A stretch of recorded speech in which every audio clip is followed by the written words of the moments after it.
নমস্কাৰ মই মজিদ বন্ধুসকল বলগতে চাওক আজি 9টা গুৰুত্বপূৰ্ণ খবৰ। প্ৰথমটো খবৰ, ৰাজ্যৰ আইন শৃংখলা পৰিস্থিতিৰ ব্যাপক অৱনতি। ৰাজপথত এইবাৰ সাংসদ ৰকিবুল হুছেইনক ভয়ংকৰ আক্ৰমণ দুৰ্বৃত্তৰ। সাংসদ ৰকিবুল হুছেইনৰ পুত্ৰ তানজিল হুছেইন আৰু দেহৰক্ষীৰ সন্মুখতেই দুৰ্বৃত্তই মুখত কলা কাপোৰ বান্ধি ভয়ংকৰ আক্ৰমণ চলাই ৰকিবুল হুছেইনৰ ওপৰত আৰু অৱহেলাত নিৰাপত্তাৰক্ষীয়ে গুলি ফুটাই কোনোমতে প্ৰাণ ৰক্ষা কৰে ৰকিবুল হুছেইনৰ। ঘটনাক লৈ ৰাজ্যজুৰি প্ৰতিক্ৰিয়া। ধুবুৰীৰ সাংসদ ৰকিবুল হুছেইনৰ ওপৰত ভয়ংকৰ আক্ৰমণ দুৰ্বৃত্তৰ। ৰূপহীহাটৰ নতুন বজাৰত সংঘটিত হৈছে এই ভয়ংকৰ ঘটনা। মুখত কলা কাপোৰ বান্ধি আহি দুৰ্বৃত্তৰ দলৰ প্ৰহাৰ সাংসদজনক। গুণাবাৰীলৈ গৈ থকা অৱস্থাত আক্ৰমণ ৰকিবুল হুছেইনক আৰু ঘটনাস্থলীত বা সেই ঘটনাৰ সময়ত নিৰাপত্তাৰক্ষীয়ে গুলি ফুটাই দুৰ্বৃত্তৰ পৰা সাংসদজনক কোনোমতে ৰক্ষা কৰে নিৰাপত্তাৰক্ষীয়ে। পৰৱৰ্তী খবৰ, পুনৰ অসম বন্ধ ঘোষণা। শংকৰ সংঘক বৰ্জন কৰাৰ সিদ্ধান্ত ৰাজ্যৰ 10টাৰো অধিক আহোম সংগঠনৰ। শংকৰ সংঘৰ বিৰুদ্ধে ৰাজ্যৰ থানাই থানাই দাখিল কৰা হ'ব এজাহাৰ। আহোম সংগঠনৰ নেতা গ্ৰেপ্তাৰ হ'লে লোৱা হ'ব অসম বন্ধৰ কাৰ্যসূচী। সংবাদমেল পাতি এই ঘোষণা 10টাৰো অধিক আহোম সংগঠনৰ। শংকৰ সংঘক বৰ্জন কৰাৰ সিদ্ধান্ত 10টাৰো অধিক আহোম সংগঠনৰ। শংকৰ সংঘৰ বিৰুদ্ধে ৰাজ্যৰ থানাই থানাই দাখিল কৰা হ'ব এজাহাৰ। শংকৰ সংঘৰ সদস্যপদ গ্ৰহণ কৰা সকলে নাপাব আহোমসকলৰ অবিচিৰ প্ৰমাণপত্ৰ। মেডাম মেফিৰ প্ৰসংগত শংকৰ সংঘৰ ক্ষমা নুখুজিলে শংকৰ সংঘৰ অনুষ্ঠানক বাধা দিয়া হ'ব আৰু আহোম সংগঠনৰ নেতা গ্ৰেপ্তাৰ হ'লে লোৱা হ'ব অসম বন্ধৰ কাৰ্যসূচী।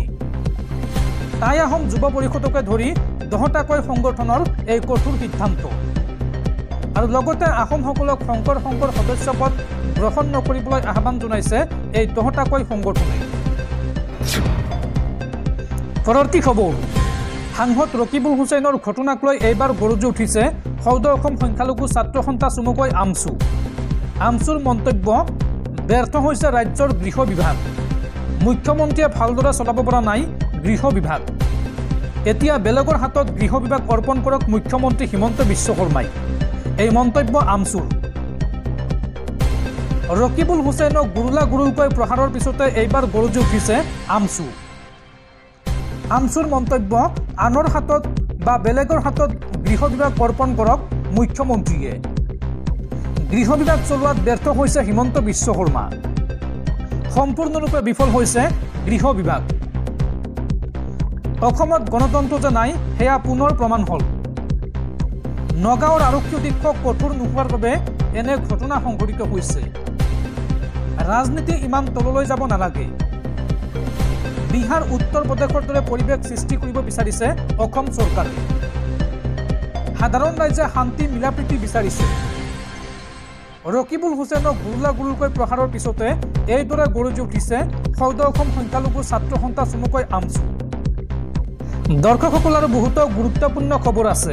তাৰ আগতে আপোনাক জনাওঁ যে যদি আপুনি এতিয়ালৈকে এইটো ভিডিঅ'ত লাইক কৰা নাই তেন্তে এতিয়াই ভিডিঅ'টোত লাইক কৰি দিয়ক আৰু এনেকুৱা ধৰণৰ ভিডিঅ'সমূহ নিতৌ চাবলৈ চেনেলটো ছাবস্ক্ৰাইব কৰি কাষত থকা বেল আইকনটো প্ৰেছ কৰি ৰাখক।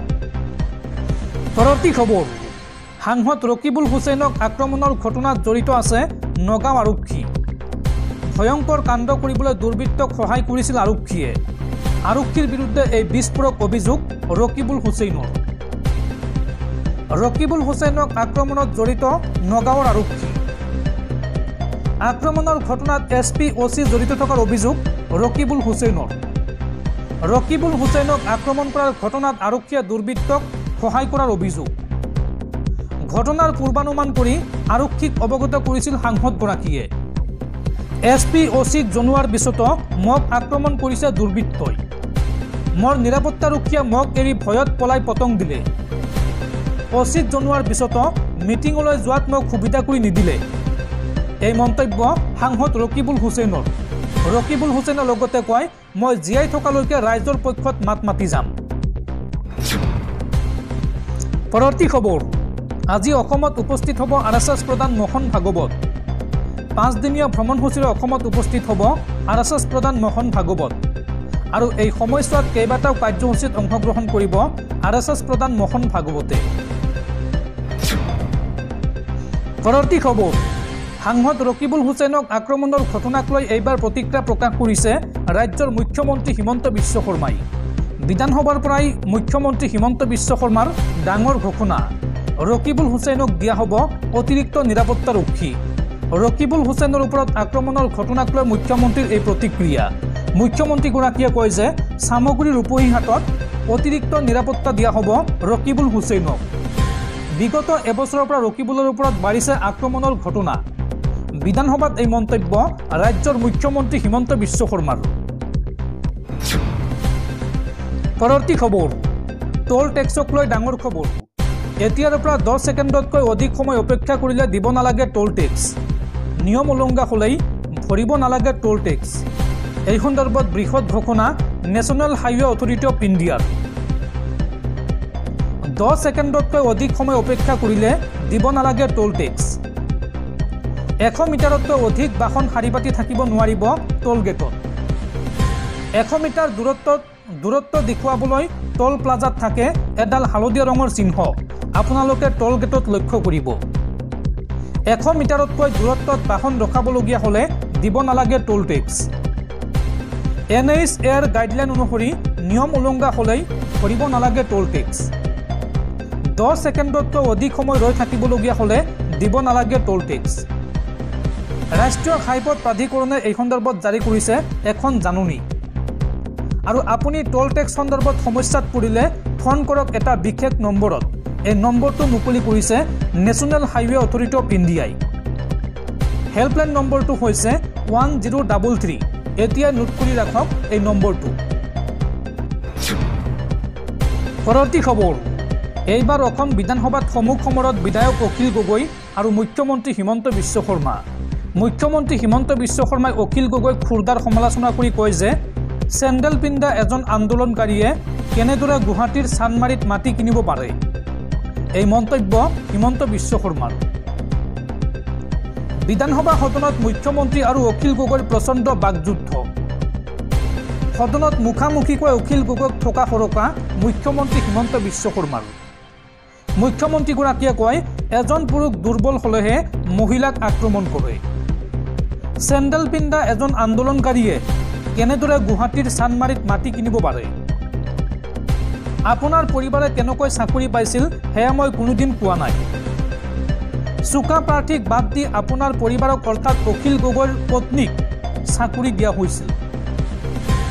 2-এজন মানুহে আপুনি ভাল বিধায়ক বুলি ভাবে, কিন্তু আপোনাৰ একোৱে নাই। বয়স যিমানেই হৈছে সিমানেই সৰু ল'ৰাৰ দৰে হৈছে অখিল গগৈ।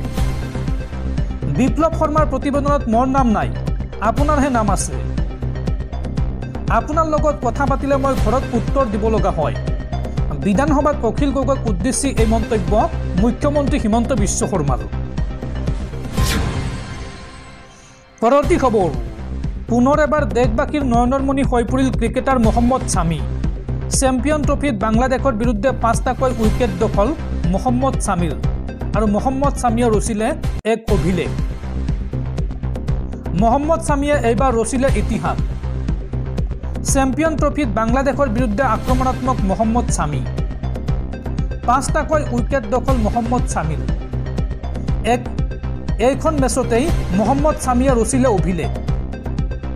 দ্ৰুততম 200 উইকেট দখল কৰা ভাৰতীয় বলাৰ হিচাপে পৰিগণিত হ'ল মহম্মদ ছামী। আৰু চেম্পিয়ন ট্ৰফিত 5টা উইকেট লোৱা বেগী বলাৰ হিচাপে পৰিগণিত হ'ল মহম্মদ ছামী।